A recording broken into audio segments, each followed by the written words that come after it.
Hello everyone शांति पाठशाला को मु आपण मानंकु स्वागत जनाउछि।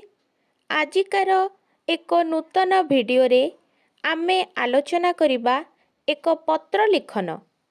जदि एबे पर्यंत आपण चैनल को सब्सक्राइब करि नाहंती तेबे सर्वप्रथमे चैनल को सब्सक्राइब करि नियंतु एवं पाखरे थिबा बेल आइकन को प्रेस करि दियंतु जहाद्वारा सर्वप्रथमे आपण वीडियो गुड़िकर नोटिफिकेशन पाई परिबे। तेबे चलंतु आरंभ करिबा। तुम अंचल रे धान फसल रे लागिथिबा पोकर प्रतिकार पाई जिला कृषि अधिकारी को पत्र लेख।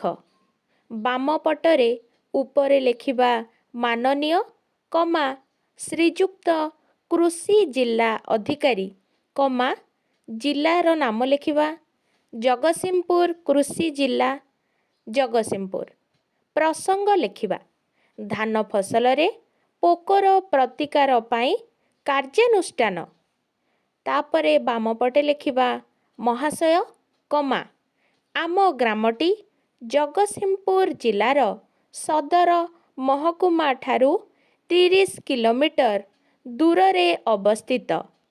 एही ग्राम रे हाराहारी 6000 अधिवासी केवल कृषि को वृत्ति करी जीविका निर्वाह करती।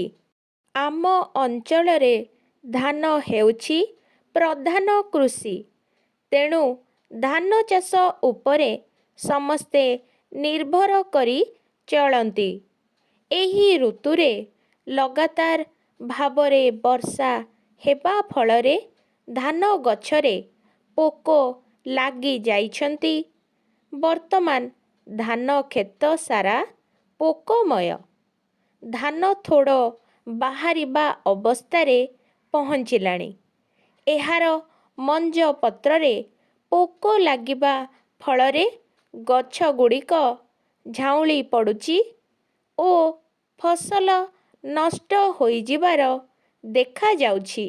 एथिपाई आमे ग्राम सेवक ओ कृषि उन्नयन अधिकारी को बारंबार निवेदन करिअछु, मात्र सेमानंक प्रतिकार सफल न हेबारु कृषिजीवी माने हताश होई पड़िलेणी।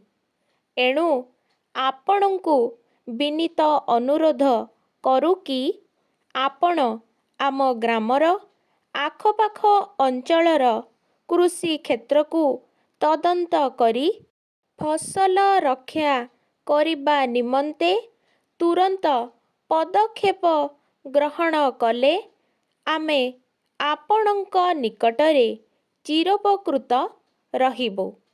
डाहाण पटे लेखिबा इति आपणंक विश्वस्त ग्रामवासी वृंद। ग्रामवासींकर नाम लेखिबा एवं बाम पटरे रघुपुर तारीख 2-3-2024।